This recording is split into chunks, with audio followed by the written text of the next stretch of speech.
Hello दोस्तों, स्वागत है आपका आपके अपने पसंदीदा YouTube channel science tech Vipin sir में। मैं विपिन मौर्य स्वागत करता हूं आपका। आज हम पढ़ेंगे कि रासायनिक अभिक्रियाएं कितने प्रकार की होती हैं, वो कैसे हम जानेंगे, कैसे उनका हम पहचान करेंगे कौन सी रासायनिक अभिक्रिया है वो।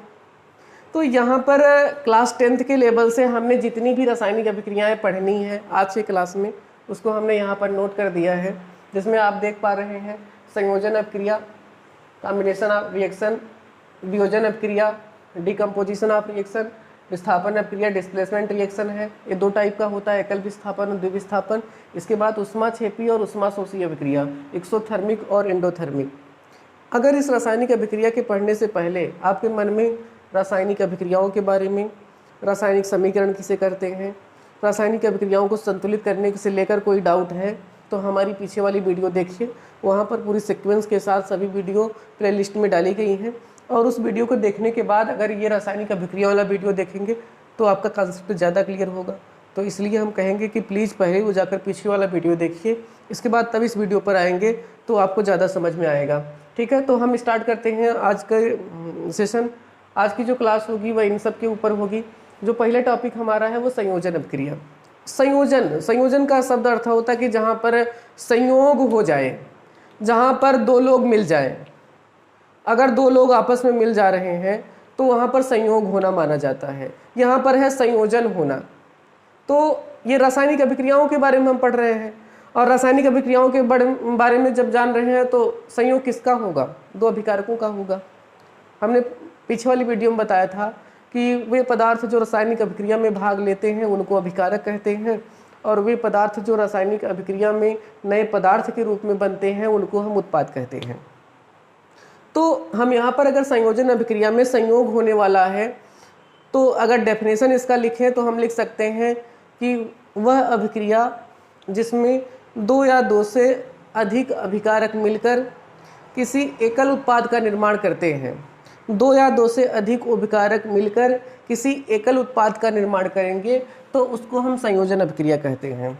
फिर से दो या दो से अधिक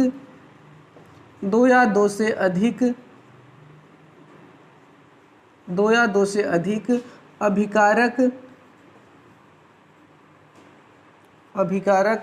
रासायनिक अभिक्रिया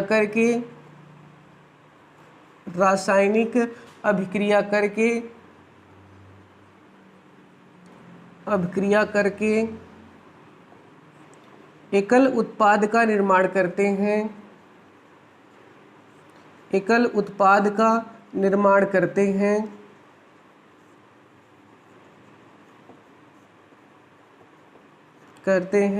उसे संयोजन अभिक्रिया कहते हैं। उसे संयोजन अभिक्रिया कहते हैं।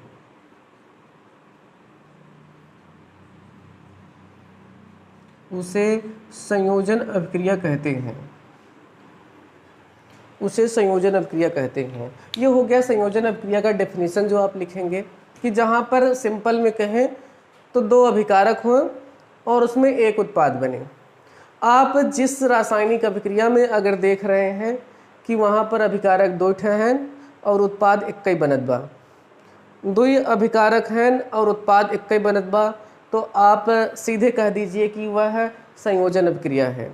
कैसे रहेगा आप देखिए, जैसे यहाँ पर हम देख रहे हैं कि यहाँ पर देख रहे हैं रासायनिक अभिक्रिया में ये सबसे सिंपल जो रासायनिक अभिक्रिया है वो C+O2, दोनों लोग मिलकर CO2 बना लिए।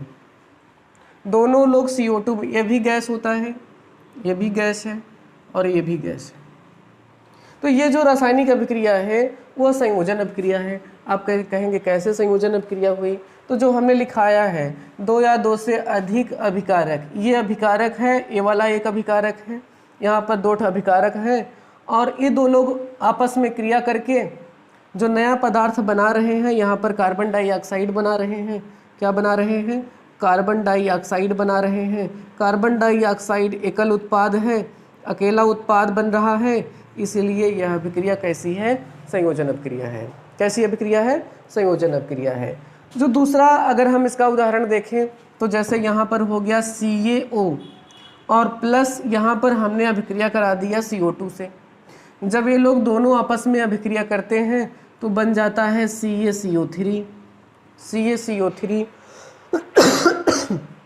अब देखिए यहाँ पर भी 2 अभिकारक है, उत्पाद एक ही बन रहा है, तो जहाँ पर भी यहाँ पर भी हम कह सकते हैं कि कौन सी अभिक्रिया है, संयोजन है। कैसे कह सकते हैं, यहाँ पर 2 अभिकारक हैं और उत्पाद एक ही बन रहा है, तो ये भी संयोजन अभिक्रिया है।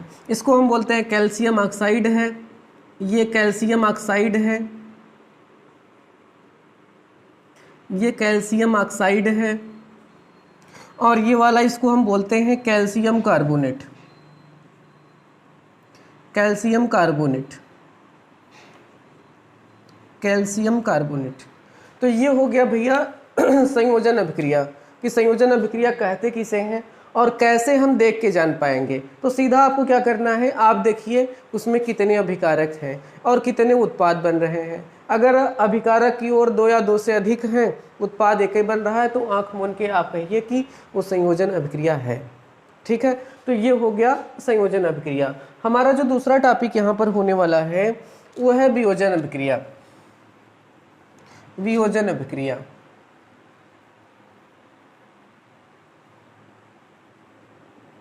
वियोजन अभिक्रिया। वियोजन अभिक्रिया क्या होती है? अगर आप संयोजन अभिक्रिया को समझ गए हैं तो वियोजन अभिक्रिया में कुछ नहीं है। जहां पर ऐसा देखिए कि जहां पर उत्पाद एक ही हो, अभिकारक एक हो, उत्पाद कई ठो बन रहे हैं। देखने में दिखे कि अभिकारक एक ही है और उत्पाद कई ठे बने हो, कई उत्पाद हो, तो हम कह देंगे कि वह वियोजन अभिक्रिया है। मतलब अगर डेफिनेशन हम कहें तो कह देंगे कि वह रासायनिक अभिक्रिया जिसमें एक अभिकारक अपघटित होकर 2 या 2 से अधिक उत्पाद का निर्माण करता है, तो उसको हम वियोजन अभिक्रिया कहते हैं। फिर से, क्या एक अभिकारक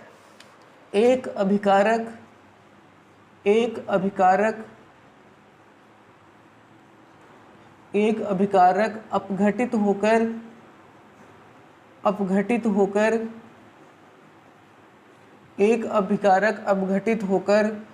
2 या 2 से अधिक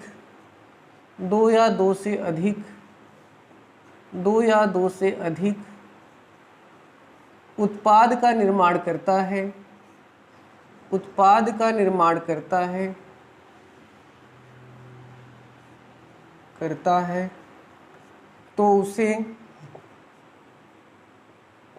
तो उसे वियोजन अभिक्रिया कहते हैं। तो उसे वियोजन अभिक्रिया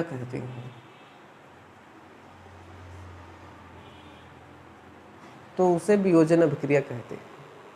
इसका उदाहरण क्या होगा, कैसे हम देख के जान पाएंगे कि वह वियोजन अभिक्रिया है कि नहीं है? जैसे आप देखिए कि NaHCO3, अगर आपको पता होगा तो इसका नाम जो होता है वह खाने वाला सोडा है, जिसको हम बेकिंग सोडा भी कहते हैं। इसका रासायनिक नाम सोडियम बाइकार्बोनेट होता है। जब इसको हीट करा जाता है, जब इसको गर्म किया जाता है, वियोजन कई तरीके से हो सकता है, तो जब इसको हम गर्म करते हैं तो हम देखते हैं कि यहाँ पर अलग अलग उत्पाद बनता है। अब आप सोचेंगे क्या क्या अलग अलग उत्पाद बनेगा ना। तो पहली बात बताएं कि रासायनिक जो अपघटन होता है या कई तरीके से हम लोग कर सकते हैं। किसी पदार्थ को हम ताप देकर उसका अपघटन कर सकते हैं। कोई अभिक्रिया ऐसी होती है जिसका प्रकाशिक माध्यम में अपघटन होता है। कोई अभिक्रिया ऐसी होती है जिसका हम वैद्युत धारा प्रवाहित करके अपघटन करते हैं।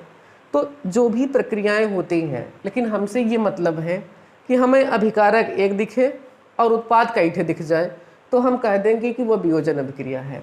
जैसे सिंपली इसको जब हम हीट करते हैं तो यहाँ पर हमारा बन जाता है Na2CO3 प्लस CO2 और प्लस H2O, ये हमें प्राप्त होता है।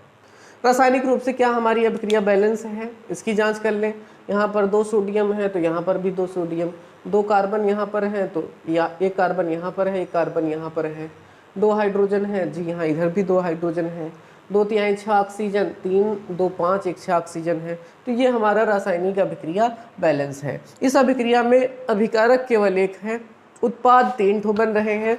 तो इस हिसाब से हम कह सकते हैं, क्या कह सकते हैं, इस रासायनिक अभिक्रिया को आप समझ गए होंगे क्या कहते हैं, वियोजन अभिक्रिया कह सकते हैं। ये समझ में आ गया होगा कि ठीक इसी का उल्टा होता है। रासायनिक संयोजन अभिक्रिया में 2 अभिकारक होते हैं, 2 अभिकारक हुई ही और 1 उत्पाद बने। वियोजन अभिक्रिया में केवल 1 अभिकारक होगा और कई सारे उत्पाद का निर्माण हो जाएगा, तो वह वियोजन अभिक्रिया होती है। इसके अलावा और हम अगर देख लें तो जैसे NH4Cl होता है, NH4Cl होता है, अगर हम इसको हीट करते हैं, अगर इसको हम हीट करेंगे तो बन जाता है हमारा NH3 + HCl, NH3 + HCl, जहाँ पर ये NH3 अलग हो जाता है, HCl अलग हो जाता है। तो ये भी एक प्रकार की अपघटन अभिक्रिया है। इसका नाम अगर आप लोग जानते हैं तो जानते होंगे, इसका नाम नौसादर होता है। नहीं जानते हैं तो कभी कोई दिक्कत नहीं है। अभी हम लोग रासायनिक अभिक्रियाओं के बारे में आपको बता रहे हैं कि रासायनिक अभिक्रियाएं क्या होती हैं। वैसे क्लास 9th के अंतर्गत बच्चे पढ़ते हैं कि उनका नाम कैसे लिखा जाता है और उनको पढ़ा कैसे जाता है। फिर भी अगर आपको नहीं आता है तो एक दिन हम स्पेशल क्लास इस पर लाएंगे कि रासायनिक अभिक्रियाओं को लिखा कैसे, रासायनिक सूत्रों को लिखा कैसे जाता है, पढ़ा कैसे जाता है, किस प्रकार से किसी स्थान पर लिखे सूत्रों का नाम हम लिख पाएंगे, उसके रासायनिक सूत्र लिख पाएंगे। इसके लिए हम एक अलग सी वीडियो बनाएंगे अभी जल्दी ही। तब तक हम इसको देखते हैं। यहाँ पर ये नौसादर हो गया, ये कौन सी अभिक्रिया हो गई, वियोजन अभिक्रिया हो गई। जो तीसरा हमारा टॉपिक यहाँ पर आता है वह है विस्थापन अभिक्रिया का। विस्थापन अभिक्रिया,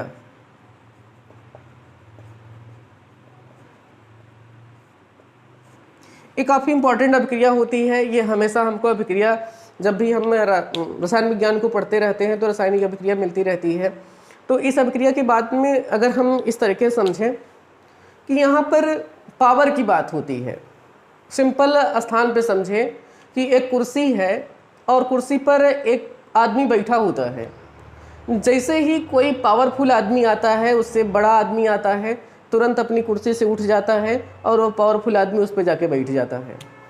ठीक है, आप चाहे इस बात को ऐसे समझ सकते हैं जैसे एक कंपनी चल रही है और कंपनी के जो संचालक होते हैं, कंपनी का संचालक होता है, अगर उससे बढ़िया संचालक कंपनी को मिलता है तो अक्सर क्या देखा जाता है कि कंपनी का मालिक जो होता है उस संचालक को रिप्लेस करके दूसरे संचालक को रख देते हैं ताकि उसकी क्वालिटी और अधिक बढ़ जाए।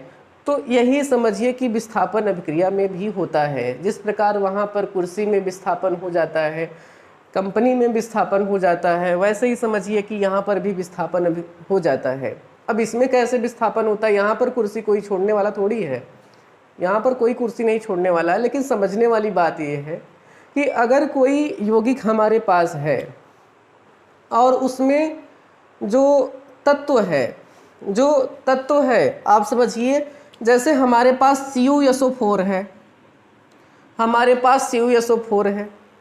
अब ये कापर जो है सल्फेट के साथ जुड़ा है। जैसे ही Zn इसके पास आता है, जैसे ही Zn इसके पास आता है, तुरंत यहाँ पर कहेगा भाई SO4 के साथ तुम हटो, मैं आने वाला हूँ। अब भाई रही बात, ये अधिक ताकतवर होता है जिसके कारण आसानी से कापर भाई छोड़ देते हैं और Zn उसके जगह पर आकर लग जाएगा। बताओ क्या बनने वाला है, कापर वहाँ से हटा, Zn आके लग जाएगा, तो रासायनिक अभिक्रिया में बन गया ZnSO4 और प्लस Cu। एक रासायनिक अभिक्रिया हो गई। तो आपको शायद समझ में आ गया होगा कि विस्थापन अभिक्रिया किसे कहते हैं। कहते हैं कि वह रासायनिक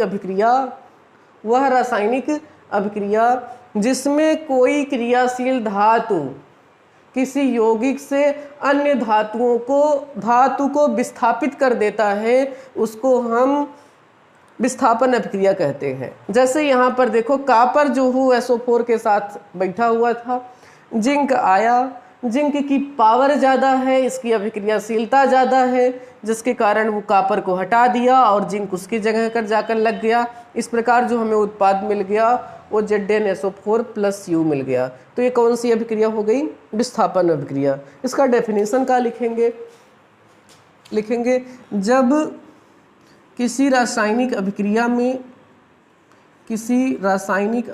में जब किसी रासायनिक अभिक्रिया में कोई अभिक्रियाशील परमाणु कोई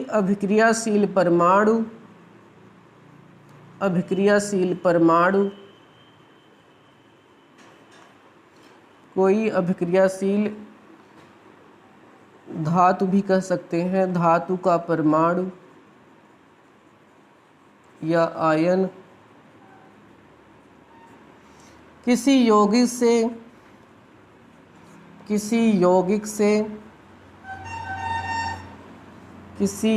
से दूसरे परमाणु को विस्थापित कर देता है, दूसरे परमाणु या आयन को विस्थापित कर देता है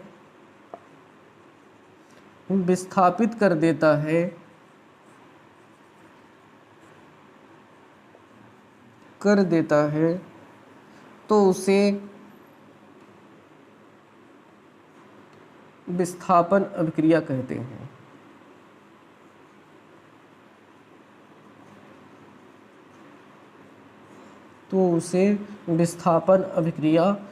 हैं।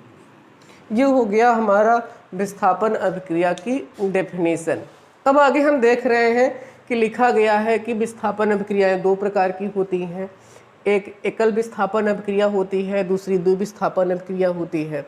इसको हम कैसे समझ पाएंगे, देख के कैसे बता पाएंगे कि कौन सी अभिक्रिया एकल विस्थापन है, कौन सी अभिक्रिया द्विविस्थापन है। तो अब इसको हम लोग देखेंगे। तब तक आप लोग ये इसका स्क्रीनशॉट लेंगे ताकि आपको नोट्स बनाने में आसानी रहे। जब नोट्स बनाएंगे अच्छे से तभी आगे की स्टडी अच्छी चल पाएगी, तो इसलिए स्क्रीनशॉट लें। इसके बाद तब हम बात करें कि एकल विस्थापन और द्विविस्थापन अभिक्रिया किसे कहते हैं।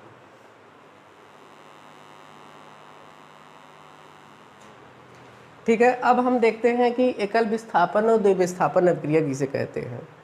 कब कोई रासायनिक अभिक्रिया में एकल विस्थापन अभिक्रिया है, कब द्विविस्थापन अभिक्रिया होती है। आप समझिए कि चलिए देखिए, एक यहाँ पर समझिए कि इस तरीके समझिए कि एक राजगद्दी है और राजगद्दी में एक जगह पर राजा है और एक जगह पर रानी बैठी हुई है ना। ध्यान से समझिएगा, अभी विस्थापन अभिक्रिया समझ में आ जाएगी। अब ये राजा एक दूसरा बहुत प्रभावी राजा था, ये आकर अटैक कर दिया। ये एक दूसरा राजा है, बड़ा प्रभावी राजा है, पावरफुल राजा है। ये आकर इस राजा के ऊपर अटैक कर दिया। जैसे ही इस राजा के ऊपर अटैक करेगा तो अब ये राजा तो अपनी रानी के साथ आराम से बैठा हुआ है, उसको अभी युद्ध का कोई ख्याल तो है नहीं। जैसे ही वाला राजा इसके ऊपर अटैक करेगा तो जाहिर सी बात है कि अभी ये तैयार नहीं है और ये प्रभावी राजा है तो इसको बंदी बना लेगा। अब ये राजा बंदी बना लिया, तो जैसे ही बंदी बनाया तो देखा कि इसकी जो रानी थी उसको बड़ी सुंदर लग गई। तो जब रानी सुंदर लग गई तो क्या होगा, समझ रहे हो आप लोग ना, समझ रहे हो ना। तो रानी सुंदर लग गई, क्या होगा, तब राजा क्या करेगा, इस रानी को अपने साथ रख लेगा और इस राजा को बंदी बना के अपने कारागार में डाल देगा। तो क्या हो जाएगा बताओ, फाइनल में क्या आने वाला है। इसको हम मान लेते हैं कि ये समझो रेड वाला राजा है और ये वो ब्लैक वाला राजा है। अब देखो जो नया बनने वाला है, अब जो नया सिंहासन तैयार होने जा रहा है, इसमें कौन आएगा, इसमें बताओ अब कौन आएगा। अब आप लोग बता पा रहेंगे, इसमें रेड वाला राजा आ जाएगा और यहाँ पर इसमें कौन हो जाएगा, इसमें रानी हो जाएंगी। और बाकी जो राजा बंदी बनाए गए थे ब्लैक वाला, वो तो भाई यहाँ पर आ जाएंगे, ये कारागृह में चले गए। तो इस प्रकार से हमने देखा कि ये अलग हो गया। अब रानी का थोड़ा देखिए रंग रूप यहाँ पर बदल गया है। भाई राजा बदल गए तो रंग तो बदलना ही था, ठीक है ना। तो ये हो गया थोड़ा फनी टाइप का, रासायनिक अभिक्रिया हो गई। ठीक, ऐसे ही हम लोग समझ सकते हैं कि एकल विस्थापन अभिक्रिया क्या होती है। जैसे अभी बताए थे पीछे क्लास में ना, कि आप देखिए कि ये जैसे AgSO4 है, CuSO4 था और CuSO4 में ZN आया। अब आप रासायनिक अभिक्रिया को समझ पा रहे होंगे क्या होने वाला है। अब Cu भाई यहाँ से हटेंगे, ZN आके बैठेगा तो बन जाएगा ZnSO4 और प्लस Cu। यहाँ पर रासायनिक अभिक्रिया हो गई। और रासायनिक अभिक्रियाओं के बाद में बात करें तो जैसे यहाँ पर हम देख रहे हैं कि ये AgNO3 है, AgNO3 है और यहाँ पर Cu आया। Cu इससे रासायनिक अभिक्रिया करने वाला है। जब Cu इससे रासायनिक अभिक्रिया करने वाला होगा तो आप देखेंगे क्या होगा कि Ag जो होगा यहाँ से अब विस्थापित होगा, हटेगा और उसकी जगह पर Cu आएगी। लेकिन यहाँ पर थोड़ा सा आप बच्चे ध्यान देना कि Cu जो होता है वो डबल प्लस होता है, जबकि Ag के ऊपर एक ही प्लस होता है।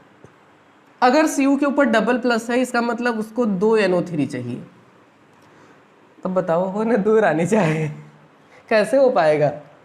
देखा एडजस्ट कराइन पड़े भाई। अब आया है तो Cu और यहाँ पर इनको 2 चाहिए तो ये NO3 निकल गया, 2 मिला भाई।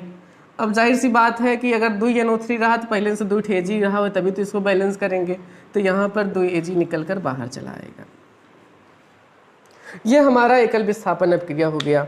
अब अगर दूसरे तरीके से इसी बात को समझे कि क्या ये Cu फिर से ZnSO4 को हटा सकता है, ZnSO4 को क्या फिर से Cu हटा सकता है, ZnSO4 को क्या Cu हटा सकता है? तो देखिए भाई ना, अभी ऊपर लिखे हैं कि प्रभावी राजा है, और प्रभावी राजा को ऐसे राजा हटा पाएंगे? नहीं हटा पाएंगे ना, बिल्कुल नहीं हटा पाएंगे। कैसे हटा पाएंगे? तो आगे आगे सीधे आ जाएगा नो रिएक्शन, ठीक है ना, नहीं हटा पाएंगे। अब उसको साइंस में बात करें तो कहते हैं कि कॉपर की अभिक्रियाशीलता जिंक से कम होती है, इसलिए उसको वो हटा नहीं पाता है, आगे कोई रिएक्शन नहीं होता है। अब आपके दिमाग में आएंगे ऐसी सारी बहुत सारी अभिक्रियाएं होती होंगी जिसमें नो रिएक्शन आता होगा, तो हम कैसे समझ पाएंगे किसका कौन राजा ज़्यादा पावरफुल है, कौन नहीं है, कौन धातुएं ज़्यादा क्रियाशील हैं, कौन नहीं है? तो इसके लिए इंतजार करेंगे। चैप्टर नंबर 3 में जैसे आएगा मेटल और नॉन मेटल, धातु और धातु पाठ है, उसमें हम आपको बताएंगे कौन क्रियाशील धातु होती है, कौन नहीं होती है, कौन किसको हटा सकता है, कौन नहीं हटा सकता है। तो ये हमारा जो हो गया वह एकल विस्थापन की अभिक्रिया हो गई। अब हम द्विविस्थापन की अभिक्रिया का बात करते हैं। द्विविस्थापन अभिक्रिया को कुछ ऐसे फनी तरीके से हम समझ सकते हैं कि मान लेते हैं कि एक ही आदमी की 2 कंपनियां हैं, एक ही आदमी की 2 कंपनियां हैं, एक ही आदमी की 2 कंपनियां हैं, ठीक है, एक ही आदमी की 2 कंपनियां हैं। एक कंपनी का नाम क्या रख दिया जाए, एक कंपनी के नाम क्या रख दिया जाए, चला कौन भी कंपनी का नाम रख देते हैं, जनरल नाम ही लिख देते हैं। एक कंपनी X है और दूसरी कंपनी Y है। अब हुआ क्या कि इसका जो मैनेजर है वो A है और इसका जो मैनेजर क्या कहें, चले ठीक है मैनेजर ही मानिए, इसका मैनेजर B है। कंपनी का जो मालिक था वो देख रहा है कि कंपनी का सिस्टम सही नहीं चल रहा है। जो मैनेजर A है वो यहाँ के कर्मचारियों से मिला हुआ है और जो मैनेजर B है वो Y के कर्मचारियों से मिला हुआ है। तो करेगा क्या? अब वो देख ले रहा था कि मेरे दोनों जो मैनेजर हैं बड़े टैलेंटेड हैं पर काम तो पैसे का नहीं कर रहे हैं। तो उसके मन में दिमाग आया। दिमाग क्या आया कि ऐसा क्यों ना हम कर दें कि मैनेजर को आपस में कंपनियां ही बदल दें। जब कंपनियां बदल जाएगी तो इस मैनेजर का इसके कर्मचारियों से लिंक टूट जाए कंपनी का, और इसके मैनेजर की इसके कर्मचारियों से लिंक टूट गया। तो एक दिन वो मीटिंग बुलाया, कहा ऐसा है भैया कि कंपनी तो अपने जगह पर चलेगी चलेगी, लेकिन तुम लोग अपनी जगह पर नहीं रहोगे। मतलब यहाँ पर X तो रहेगा, तुम B भाई इसके साथ आ जाओ, तुम यहाँ पर आओ। और फिर क्या कहा, अगले में ये कहा कि भाई Y तो कंपनी ये है, तुम बहुत अच्छे आदमी हो, तुम यहाँ पर आ जाओ। इस तरीके से दोनों का स्थान बदल गया। तो आप देख रहे हैं कि 2 लोग विस्थापित हुए हैं। किसी को कर्मचारी मैनेजर ने, वो जो मालिक था उन्होंने बाहर तो नहीं करा पर उनके स्थान को चेंज कर दिया। अगर इस टाइप की कहीं पर रासायनिक अभिक्रियाएं होती आपको दिखें जहां पर 2 लोग इंटर कन्वर्जन करें, वो दूसरे के साथ वो दूसरे के साथ चला जाए, तो आप समझ जाइए कि पक्का वो कौन सी अभिक्रिया है, डबल डिस्प्लेसमेंट है, ठीक है ना। अब इसको अगर हम केमिस्ट्री के में कहें कि किस प्रकार से हम विस्थापन द्विविस्थापन अभिक्रिया को समझिए, अब देखेंगे आप लोग समझ पाएंगे कैसे हम करते हैं। ये देखिए जैसे यहाँ पर एक रिएक्शन है BaCl2, ये बेरियम क्लोराइड है, क्या है, बेरियम क्लोराइड है, प्लस Na2SO4 है, Na2SO4 है। जब इनके बीच में रासायनिक अभिक्रिया होती है तब आप समझ सकते हैं क्या होगा। इसका मैनेजर इसका संचालक इसके साथ जाएगा मैनेजर, और इसका मैनेजर इसके साथ चला जाएगा। इसका ये मैनेजर इस कंपनी के साथ हो जाएगा और ये वाला इसके साथ हो जाएगा। अब बताओ उत्पाद में क्या बनने वाला है। उत्पाद में बन जाएगा BaSO4 प्लस यहाँ पर Na और यहाँ पर Cl मिलकर NaCl बन गया। साथ में दोनों दो बार हैं तो 2NaCl बन गया। इस प्रकार से दोनों लोग विस्थापित हो गए। जो सोडियम था वह दूसरे के साथ हो गया और बेरियम जो था वो दूसरे के साथ साथ हो गया। इस प्रकार इस टाइप की जो अभिक्रियाएं आपको देखने को मिलेंगी वे द्विविस्थापन अभिक्रियाएं होती हैं। तो हमने जान लिया कि किस प्रकार से हम एकल विस्थापन और द्विविस्थापन अभिक्रियाओं को समझ आते हैं। हमने बड़े फनी ढंग से बताया है कि किस प्रकार रासायनिक अभिक्रियाओं को हम लोग समझ पाएंगे। दूसरी बात, अब जो अगला हेडिंग आता है भैया वो आता है ऊष्माक्षेपी और ऊष्माशोषी अभिक्रिया। ठीक है, ऊष्माक्षेपी और ऊष्माशोषी अभिक्रिया। देखो भैया, जब कोई रासायनिक अभिक्रिया होती है ना तो वहाँ पर ताप परिवर्तन तो होता ही है। कोई रासायनिक अभिक्रिया होती है तो वहाँ पर ताप परिवर्तन हो जाता है। या तो उत्पाद जो बनता है उसका ताप बढ़ जाता है, या तो जो उत्पाद बनता है उसका ताप घट जाता है। चाहे ताप बढ़े और या ताप घटे, तो ये जो संबंध होता है कि अगर ताप बढ़ा तो क्या होगा, ताप बढ़ा घटा तो क्या होगा, इसी के लिए आती है ऊष्माक्षेपी और ऊष्माशोषी अभिक्रिया। यदि किसी रासायनिक अभिक्रिया के बाद ऊष्मा मुक्त होती है, ऊष्मा निकलती है, पहले अभिकारक की तुलना में उत्पाद ठंडा हो जाता है तो वह ऊष्माक्षेपी अभिक्रिया है। अगर रासायनिक अभिक्रिया होने के बाद उत्पाद की अभिकारक की तुलना में उत्पाद और भी गर्म हो जाता है तो जाहिर सी बात है कि वह बाहर से ऊष्मा को अवशोषित किया हुआ है, इसलिए उसको हम ऊष्माशोषी अभिक्रिया कहते हैं। नाम में कुछ देखिए तो पकड़ में आ रहा है भैया कि शोषी जहाँ पर सोखता है, क्या सोखेगा, ऊष्मा को सोखेगा। जहाँ पर सोखेगा किसको, ऊष्मा को सोखेगा, वो कौन सी अभिक्रिया होगी, ऊष्माशोषी होगी। अब बताओ, अगर एक ऊष्मा को सोख रहा है तो दूसरा क्या करेगा, निकालेगा। ऊष्मा को क्या करेगा, निकालेगा। ऊष्मा को निकालेगा। अगर ऊष्मा को निकालेगा तो कौन सी अभिक्रिया हो जाएगी, ऊष्माक्षेपी अभिक्रिया हो गई। हमें लगता है आपको समझ में आ गया होगा कि ऊष्माक्षेपी और ऊष्माशोषी अभिक्रिया क्या होती है। वे रासायनिक अभिक्रियाएं जिसमें अभिक्रिया में ऊष्मा मुक्त होती है, निकलती है, उसको हम ऊष्माक्षेपी अभिक्रिया कहते हैं। और वे रासायनिक अभिक्रिया जिसमें ऊष्मा अवशोषित होती है उसको ऊष्माशोषी अभिक्रिया कहते हैं। यहाँ पर लिख दे रहे हैं वे रासायनिक अभिक्रियाएं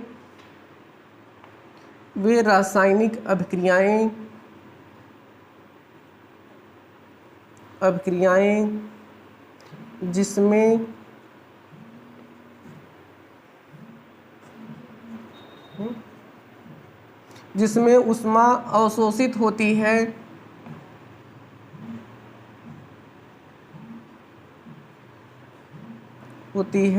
उसे ऊष्माशोषी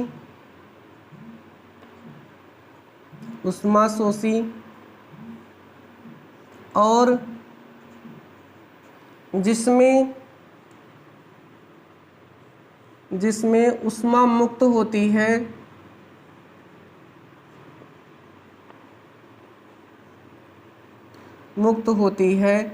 उसे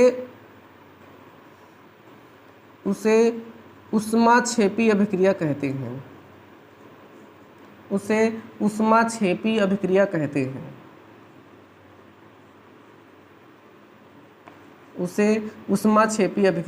हैं। ठीक है, समझ में आ गया होगा कि ऊष्माक्षेपी और ऊष्माशोषी अभिक्रिया किसे कहते हैं।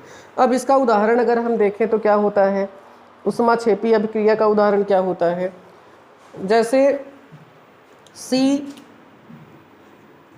C+O2 जो हमारे पास बनता है वो बन जाता है CO2। जो हमारे पास बनता है वो CO2 बन जाता है। अगर यहाँ पर CO2 हमारे पास बना है, यह एक आती है दहन अभिक्रिया में। क्या होती है? दहन अभिक्रिया। आगे पढ़ेंगे आप लोग दहन अभिक्रिया क्या होती है। जहाँ कहीं पर भी दहन अभिक्रिया होती है वहाँ पर 100% ये श्योर है कि ऊर्जा मुक्त होगी।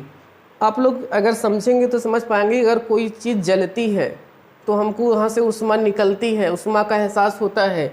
तो अगर ये दहन अभिक्रिया है, ऑक्सीजन की उपस्थिति में कार्बन जल रहा है, तो वहाँ पर उष्मा मुक्त होगी। और उसमें जो उष्मा मुक्त होती है वो भैया वो होती है 93 किलो जूल प्रति मोल।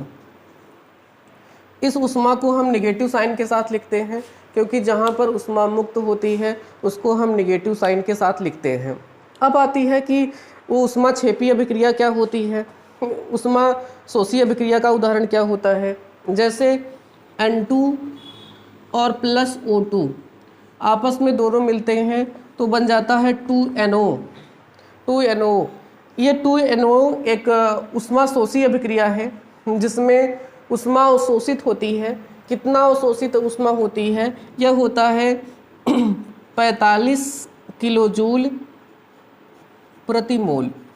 इतना ऊर्जा मुक्त होती है। ये पॉजिटिव साइन के साथ होती है। तो आप देख के भी बता